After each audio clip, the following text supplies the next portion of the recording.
Hey, I'm back. So it looks like I'm not gonna be able to do anything at work today. They're giving us like technically the day off to pack because I'm gonna be leaving next week.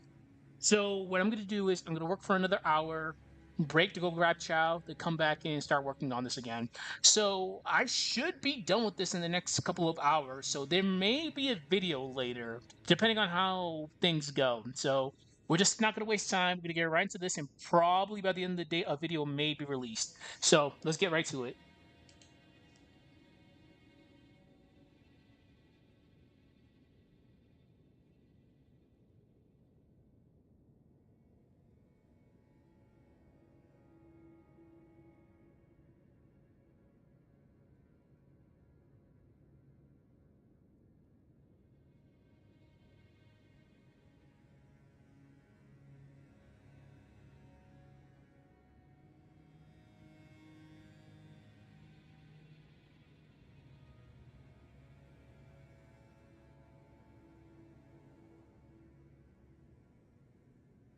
Okay.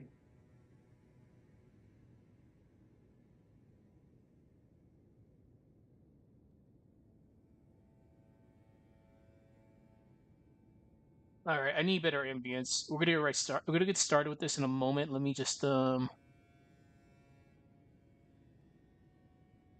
me a sec. Oh, this is fine. I'm good with Elden Ring. Okay, let's not waste any more time. Let's get right to it. Okay. So now we can actually talk about the epitaph. We'll start with the epitaph and we'll go on from there. And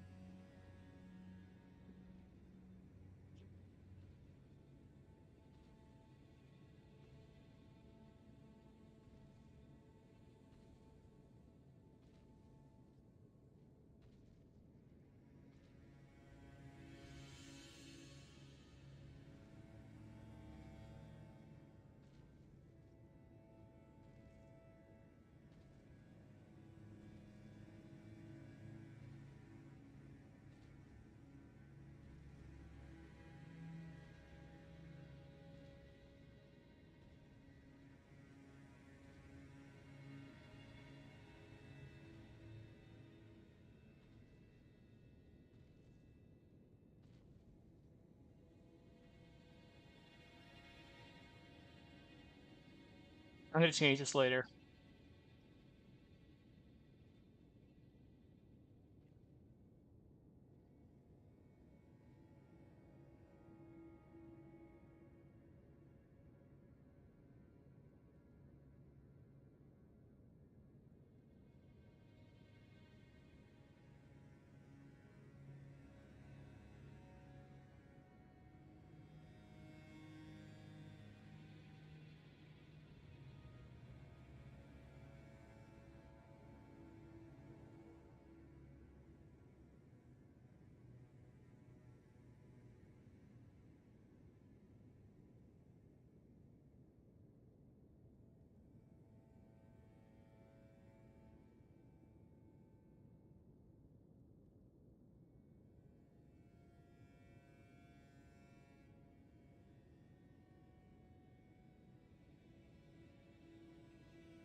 I'm not gonna write the whole thing down. That's gonna be so long.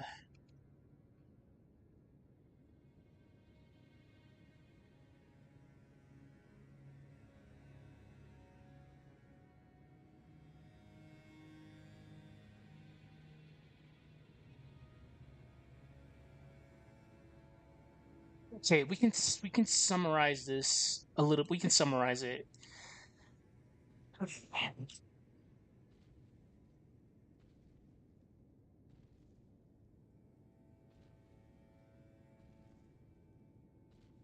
Okay, we can do it like this.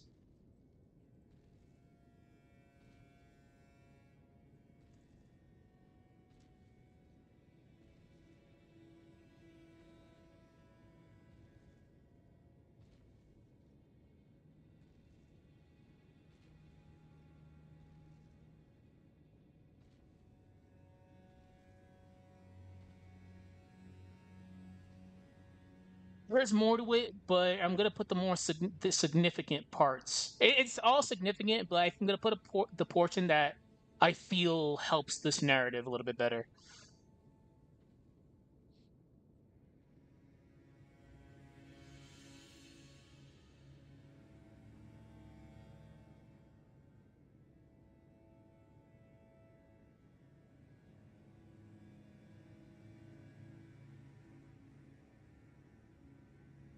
Hmm.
All right.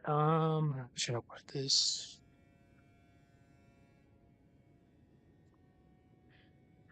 Okay. Let's do it like this.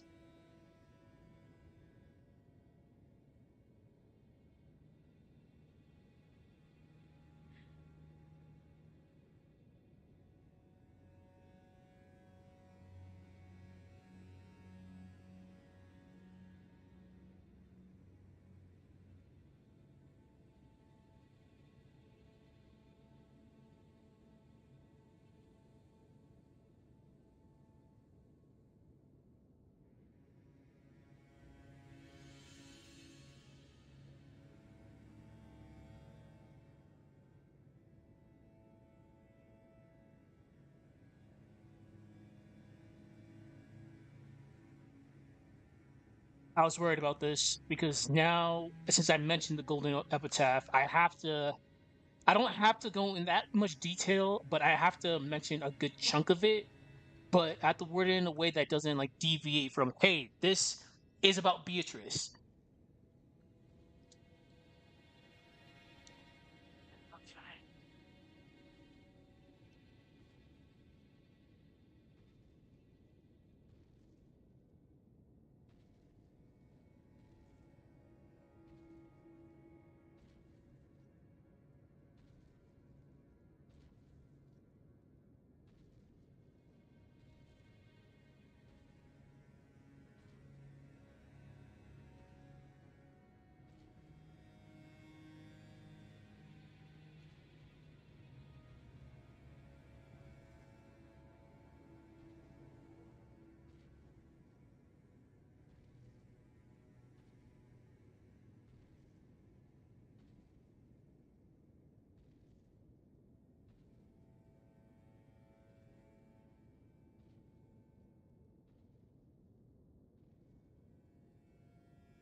Hmm.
Hmm.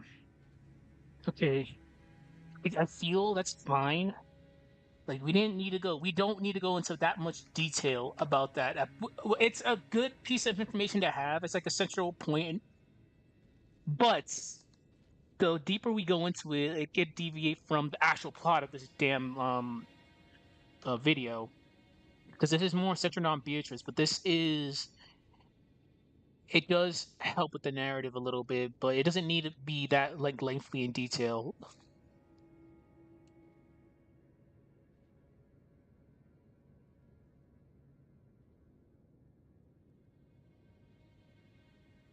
Okay.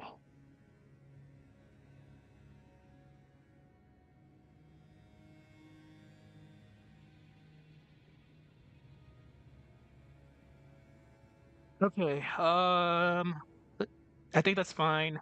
We can move on to the next section.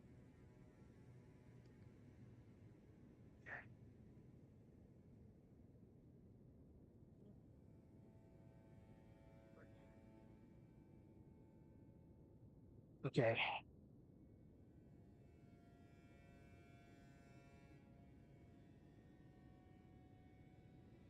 It's very complex. Umineko is extremely complex in regards to narrative. If I don't word this the right way, it can deviate from the central plot of my narrative. Like I'm at the focus more so on Beatrice, but if I don't include the section about the epitaph, that's crucial information that's there. But if I put too much information, it's like, oh shit. So is this just the narrative about the golden epitaph or Beatrice? So it's difficult. Like Yumineko is really hard when it comes to writing narratives. Okay, but I feel hold on. In the grand hall of the Ushidamiya mansion, beside the haunting portrait of Beatrice, hangs a cryptic epitaph penned by Kinzo Urushimiya. This riddle serves as both a map to the location of the 10 tons of gold in the ritualistic guide proposed to to resurrect the Golden Witch herself. The epitaph's verses speak of a series of twilights, each demanding sacrifices and actions steeped in ominous symbolism. The accumulation promises entry to the Golden Land, a realm where all is lost is restored and the deceased are reborn. Yet the epitaph is more than the mere puzzle. Deciphering its meaning requires not only a keen intellect but a deep empathy for Kinzo's anguish and desires. The path to the Golden Land is fraught with metaphors of death and rebirth, reflecting the complex interplay of reality and illusion.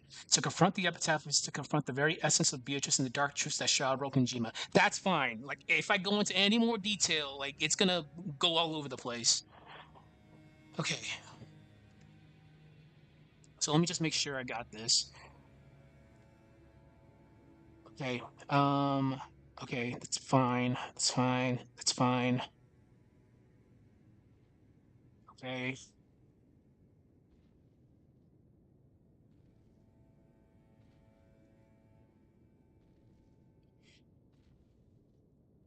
All right.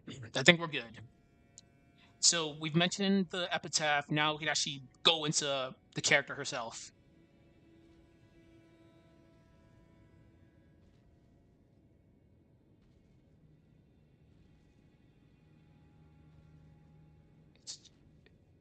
It's tree,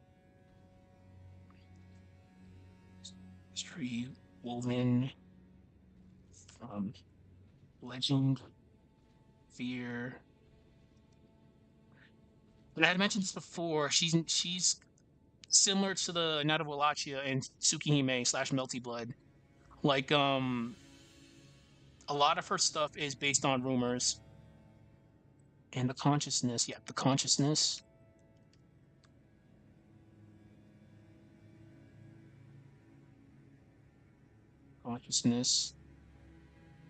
Those.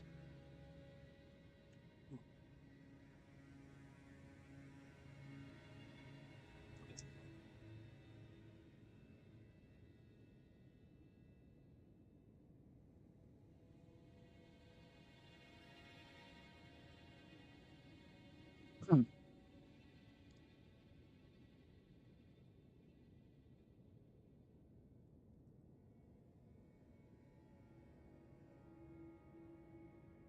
Hmm.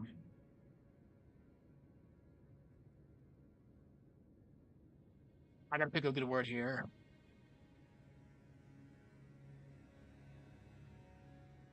because besides Kinzo, it, yeah, it's kind of mythical in a sense.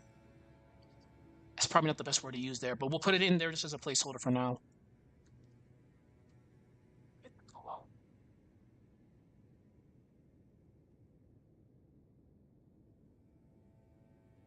Mythical.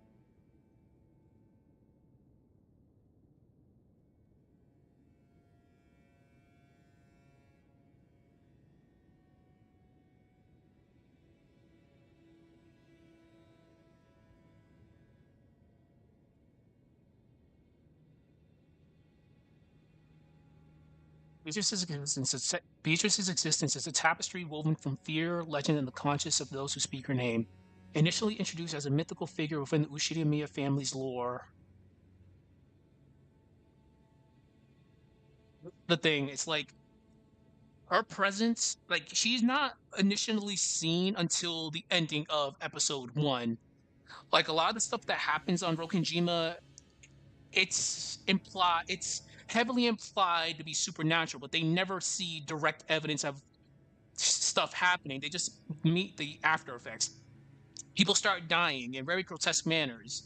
So obviously, Battler as DMC thinks this can be explained by logic, not by supernatural stuff like a witch. Like he doesn't believe like a witch is doing this. So Beatrice, her presence, while not seen, is omnipresent on in the island. Yes. All right. Let's put that. Her presence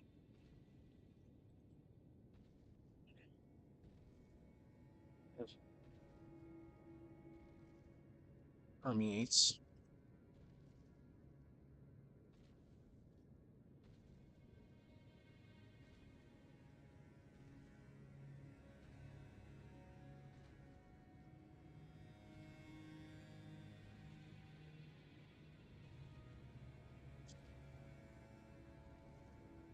the lines between reality and superstition.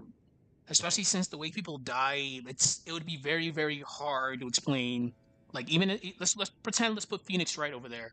Phoenix Wright would not be able to explain all this. Like the way people died in the first no in the first episode was like extremely convoluted. Like you'd be hard pressed to try to explain that. Okay. Superstition.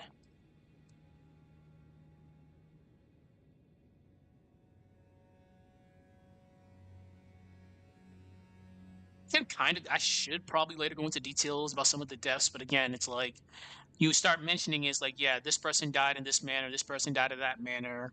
It'll be like all over the place.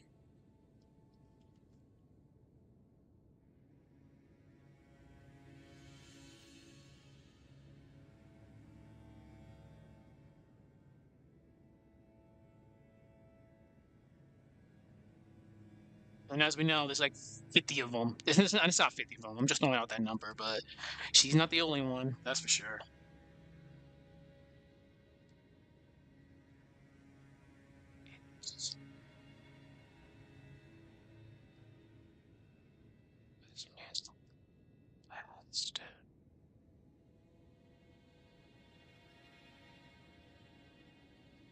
Scariest thing about this is it's like when you're trying to do like stuff like this, like lore dives or like character analyses, you have to be like very specific. Like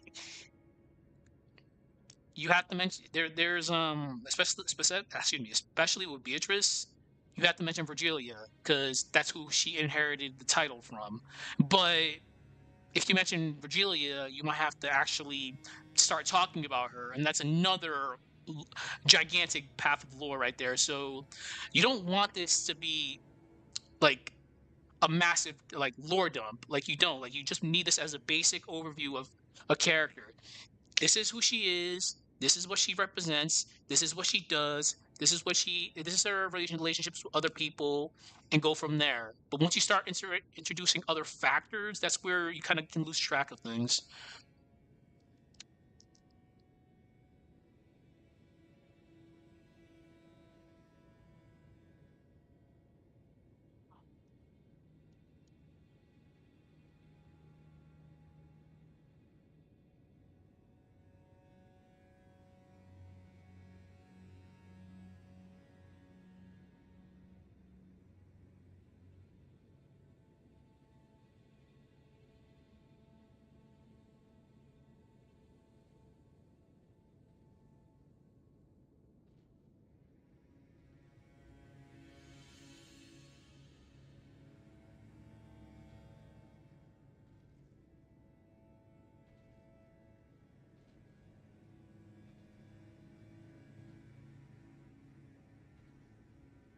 If you really want to be cute about it, this is similar to Final Fantasy VIII, where the sorceresses have to pass on their power to the next generation.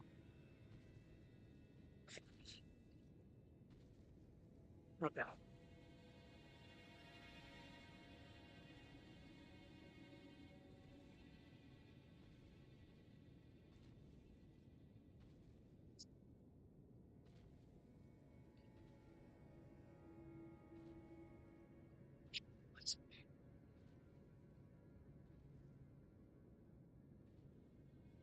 Transfer.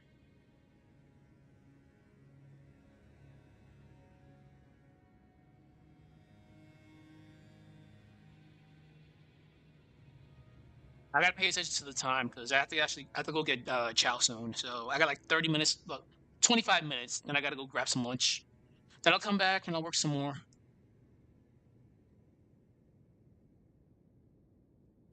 Hmm.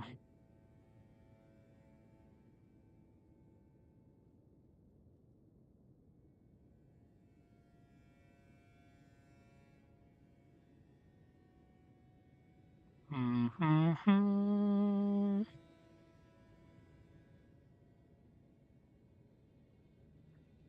How do I want to wear this?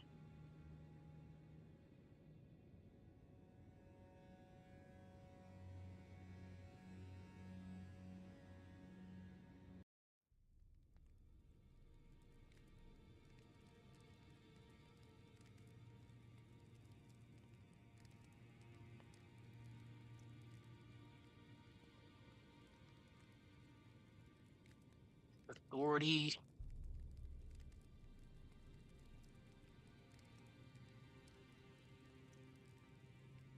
No. No.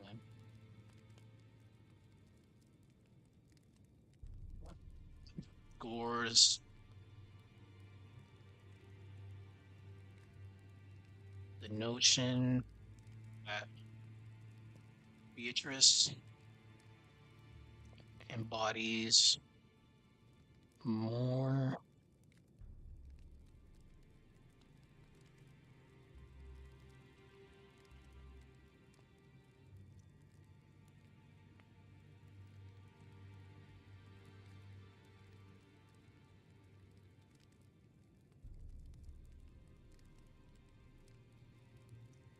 Okay.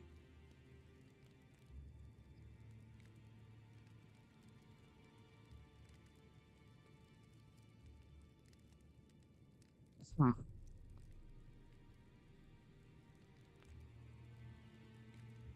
Okay, I think I can mention that. Um, yeah, let's see. Central.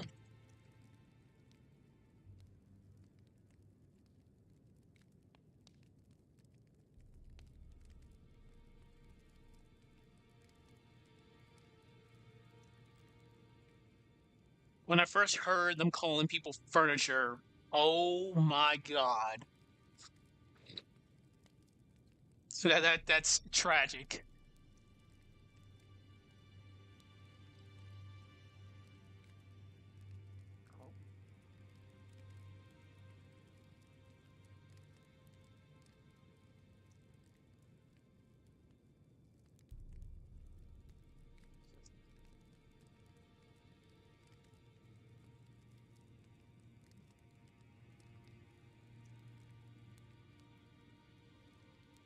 She literally uses the stakes as kunais. It's I when I first read through that and she explained how she killed during the closed door one, I was like, wait, so you literally threw a kunai and it ricocheted off the walls and headshotted people. Okay, wow. Well, oh shit, fuck. Uh, okay. Let's word this in a way so I don't have to explain them. Oh man, okay. These beings.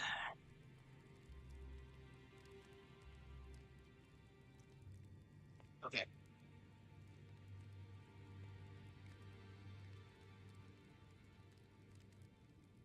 Formidable guardians. There we go. Okay. Are hmm. They are her extensions at the end of the day. Yeah. Our extensions.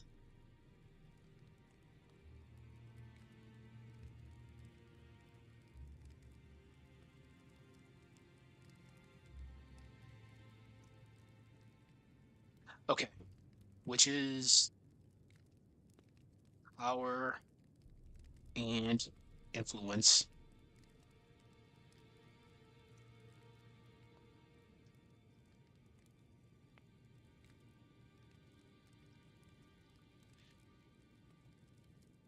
The Rokenjima is her territory, so we can do this.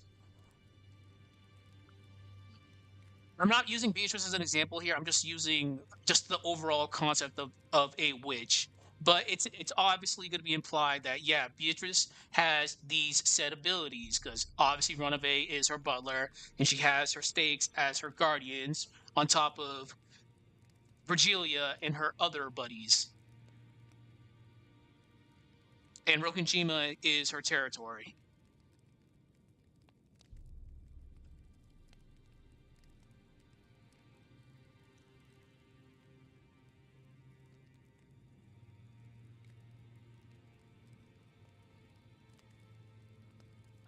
Which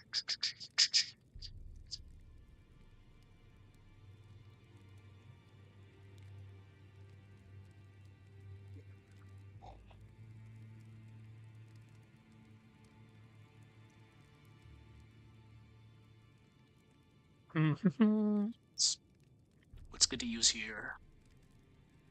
Alienates.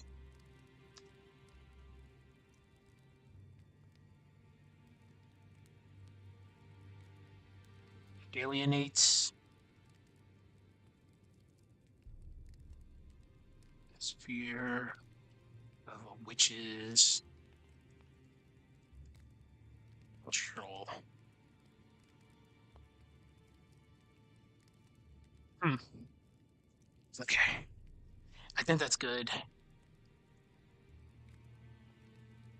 Well, because we didn't mention her in this. We technically didn't mention her. We just explained how she technically became the Beatrice that we know. But we should probably add something. Okay. In essence, Beatrice is not merely a character within the tale, but very embodiments of the stories, mystical and enigmatic.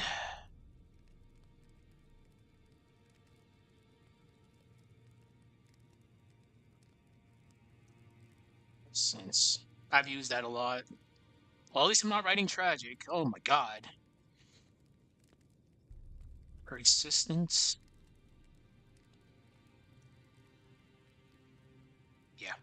Her existence challenges.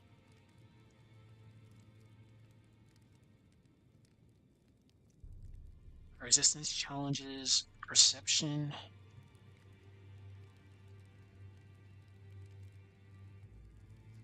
inviting all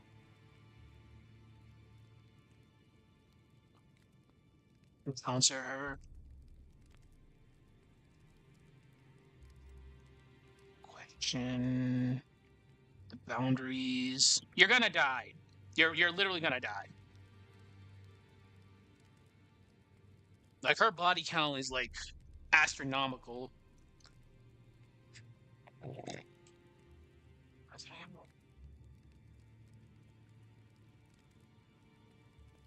Let me overview this real quick.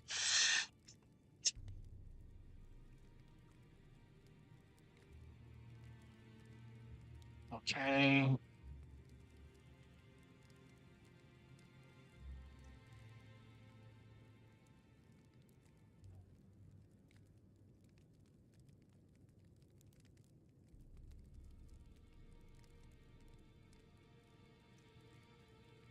Okay. That's so far. I'm liking the way this is being structured right now. This is actually really good. We should probably move on to the game itself. Yeah, definitely need to start moving on to that. Okay, let's see. How should I go about it?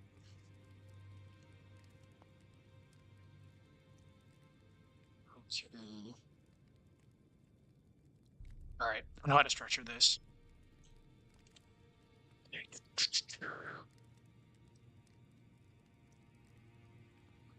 Mhm.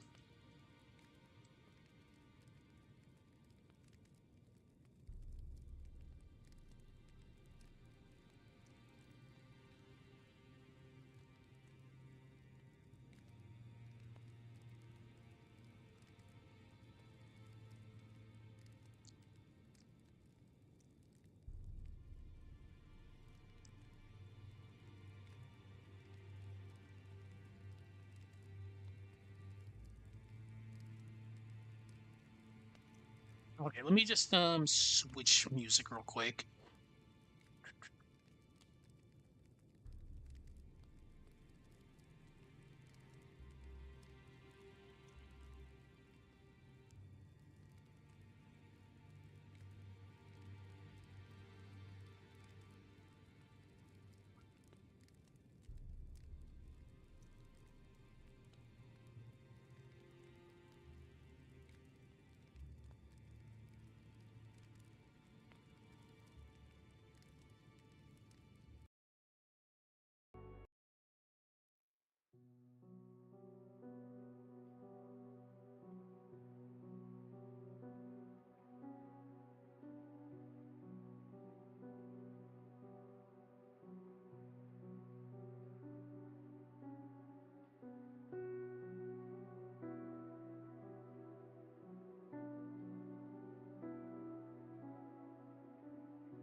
see, how do I want to do this?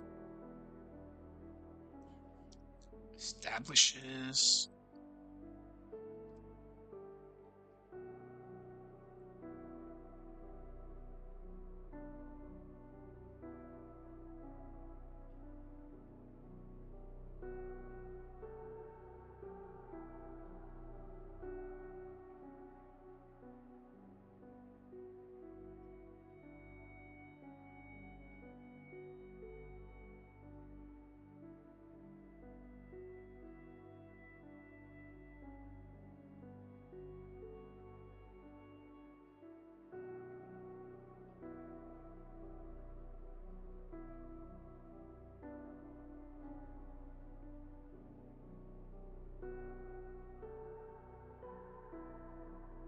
Okay.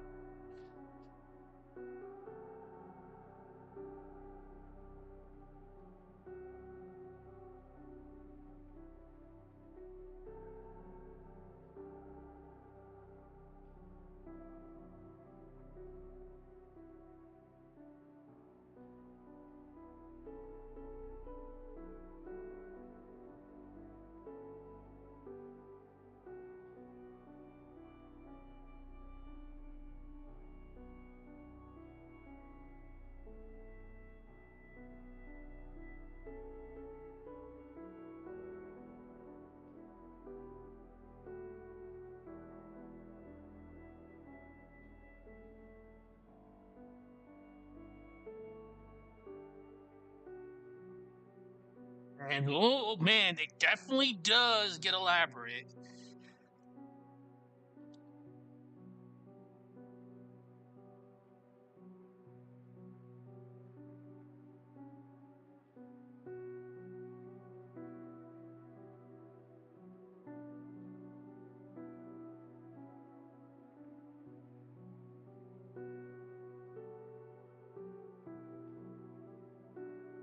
Okay, so before I forget, because as mentioned, I'm leaving literally in 7 days for a month because I have to go on a mission. So I'm gonna do this video. I have another outbreak video I have to do. Then another idea that I have. We do the X Parasite, a Tight Moon lore dive, and lore files when I return. So I have at least 6 more videos. I could probably bang out 3 more videos in the next 7 days. Then when I get back, I have other stuff to do. Like there's gonna be a crap ton of shit when I get back. That's for sure. So this playlist should hold people over until I return. Okay. Circumstances shrouded. Layers of mystery and apparent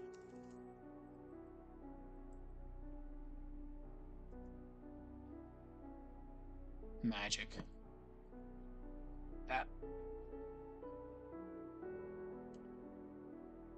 Okay, I got legit like 20 more minutes left. I'm gonna go grab lunch, then I'll come back and I'll start wrapping this up because I think we're almost done. There's a couple more sections I do have to go into going off my outline that I have over here, but I think we should be pretty much ready to wrap this up. Maybe I'll release it today, but if not, tomorrow.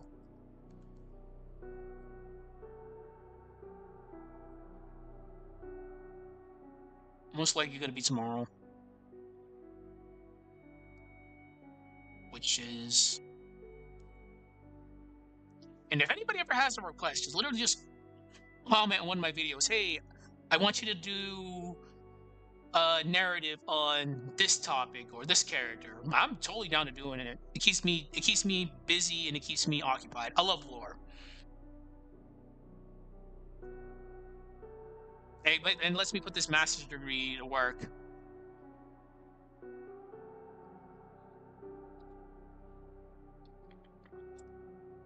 Excuse me.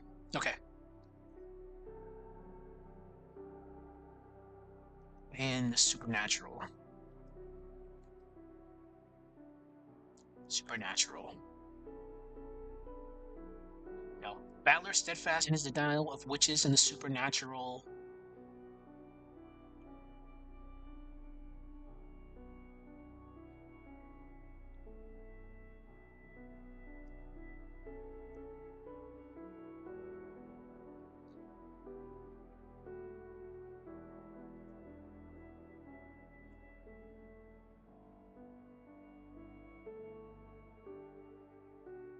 It's funny. He does this when Beatrice is literally right in front of him.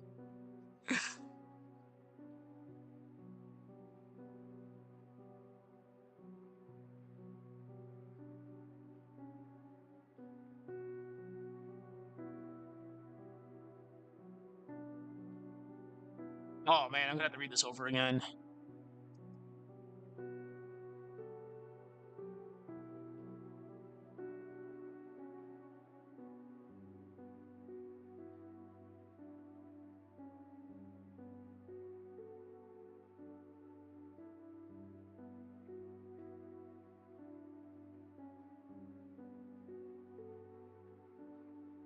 Okay. Battler, steadfast in his denial of witches and the supernatural, rises to the challenge to reject Beatrice's existence, endeavoring to dismantle her magical logic and reason. He doesn't do a good job about it at first. He really does not.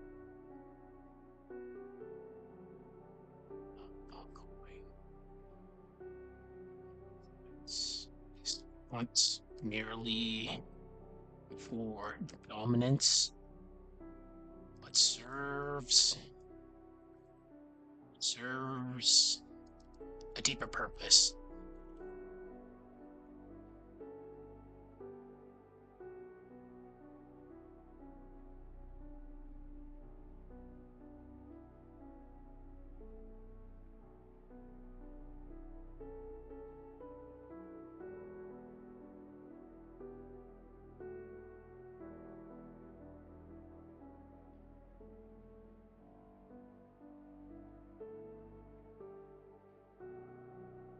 I want to write it like this.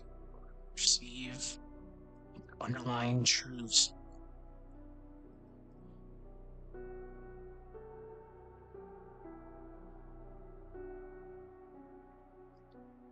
Failed.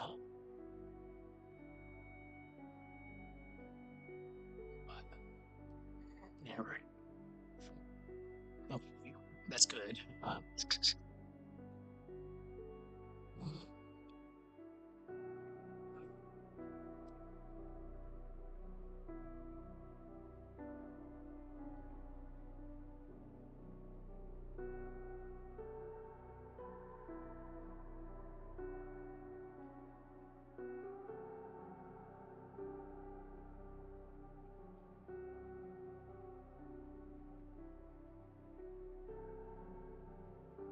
And oh my god, Beatrice, she's totally unhinged at times.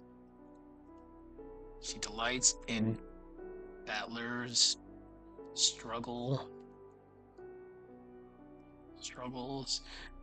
to counter her magical assertions.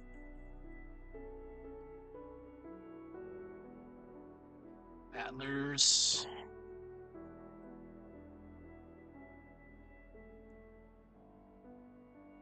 no. Inversely,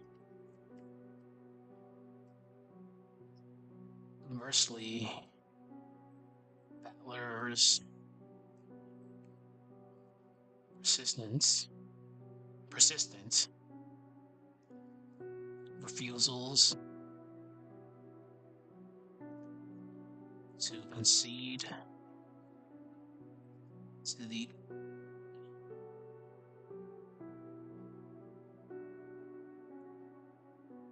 existence of magic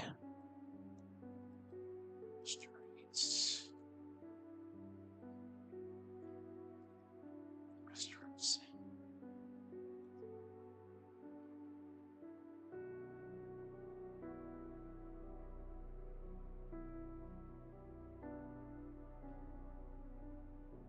Sure, play.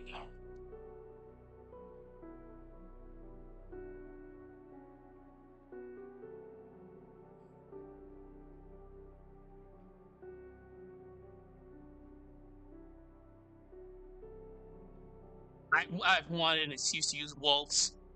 I was watching a Gundam Wing Endless Waltz the other day. I needed a reason to use waltz in a narrative. Now I have a reason to do it.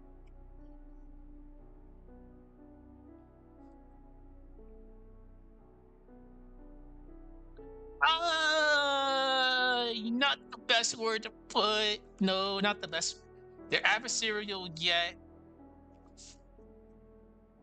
Hmm.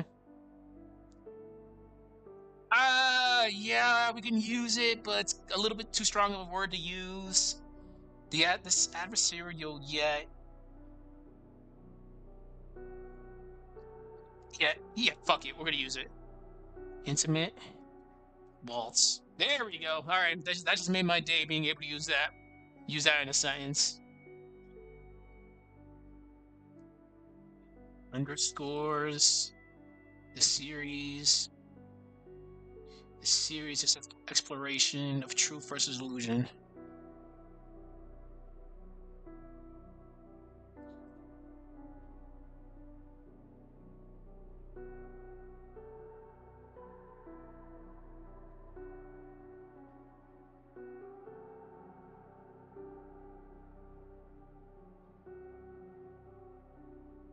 Challenging.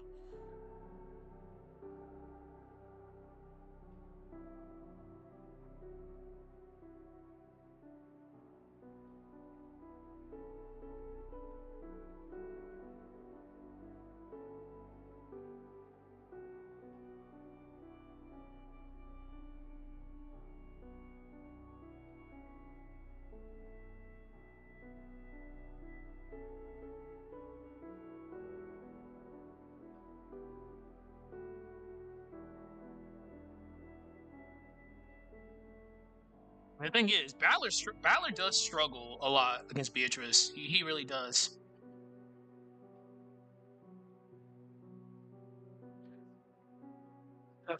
Uh,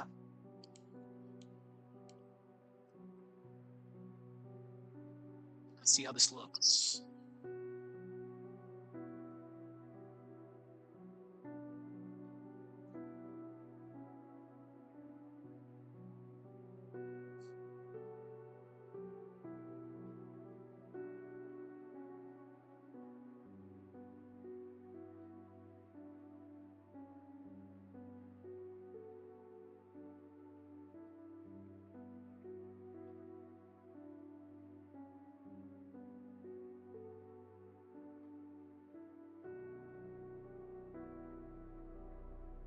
All right, I like the way this looks.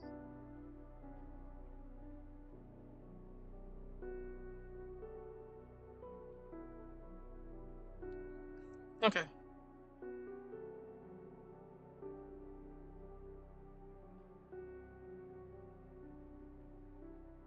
All right.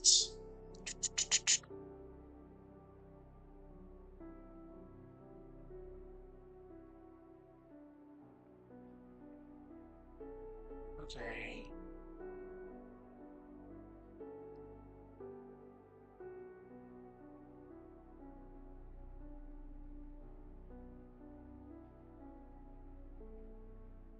Okay.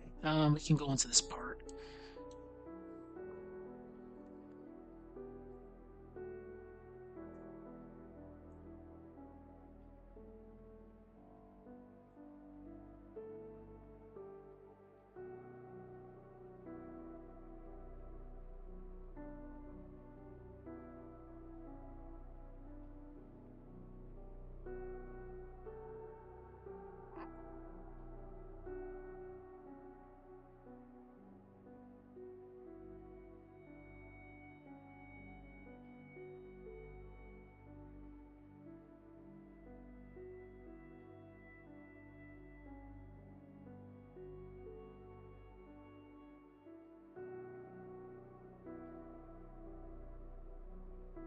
Um.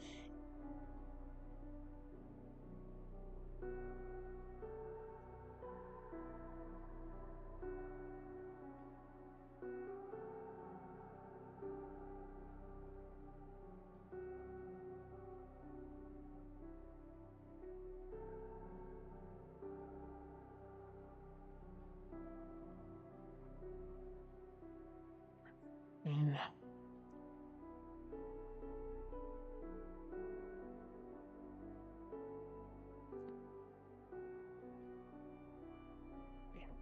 Umineko.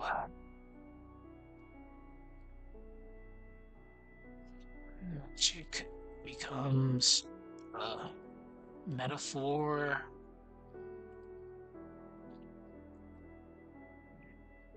What did Aku once say? He unleashed an unspeakable evil upon the world. This is what's going on right now. I'm about to write some crazy shit.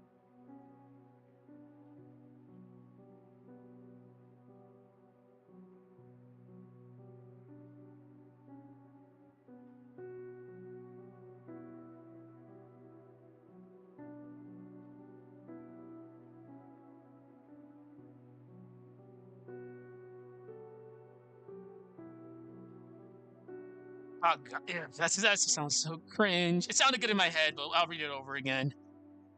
Okay. In Umineko, magic becomes a metaphor for emotional truth. The illusions we craft to shield others or ourselves from unbearable pain. Ah, ah, God damn it. Oops, ourselves. In Umineko, magic becomes a metaphor for emotional truth. The illusions we craft to shield others, ourselves, from unbearable pain. Oh my god. I gotta go wash my mouth with soap later after reading that.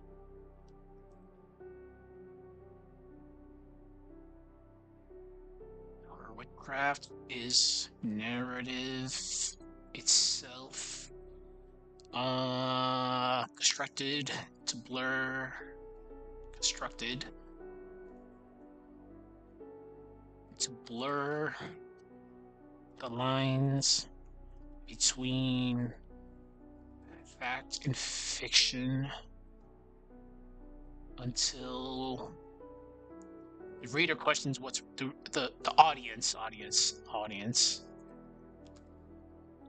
questions what is real. Okay, so now we have to talk about the truths. Ugh.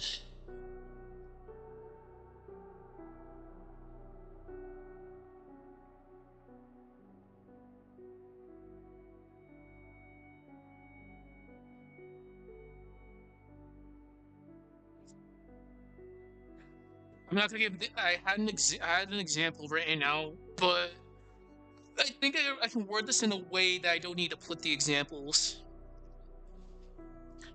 All right.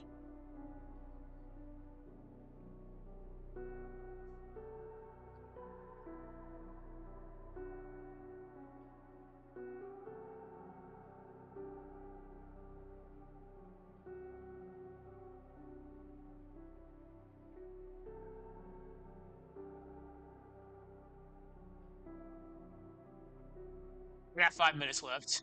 I'm gonna. I'll start this up.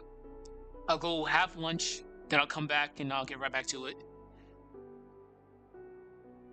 The rules of the game. Again, I had examples written yesterday when I was doing the outline, but I think I'll be able to make people understand it, not by wording this properly. Okay. Red truth.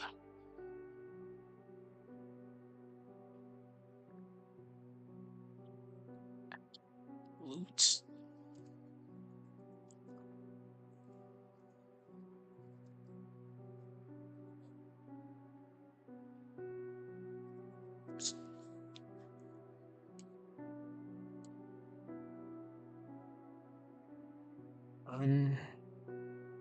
Undeniable.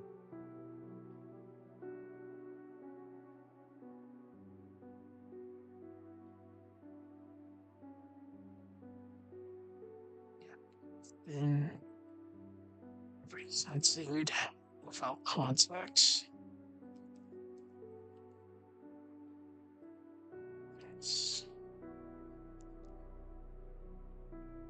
Beatrice loves the red truth.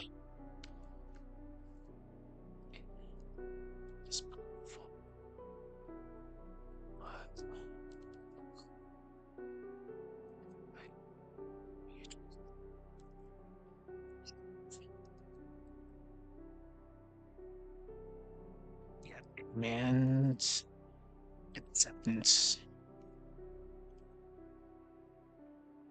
No explanation. Okay. I think that's good. Again, I had the examples written down yesterday, but I feel like we won't need it. An absolute statement, undeniable yet presented without context or evidence. It is powerful but cruel, like Beatrice herself. It demands acceptance, not explanation. Okay, so let me save this. Let me go grab Chow. Come back, then we'll wrap up this final draft slash rough draft. Then I'll do a final review of it. Then I'll actually start recording. But I don't think I'm gonna release this today. This might be a tomorrow thing. But this stuff, I'll be back in like probably an hour.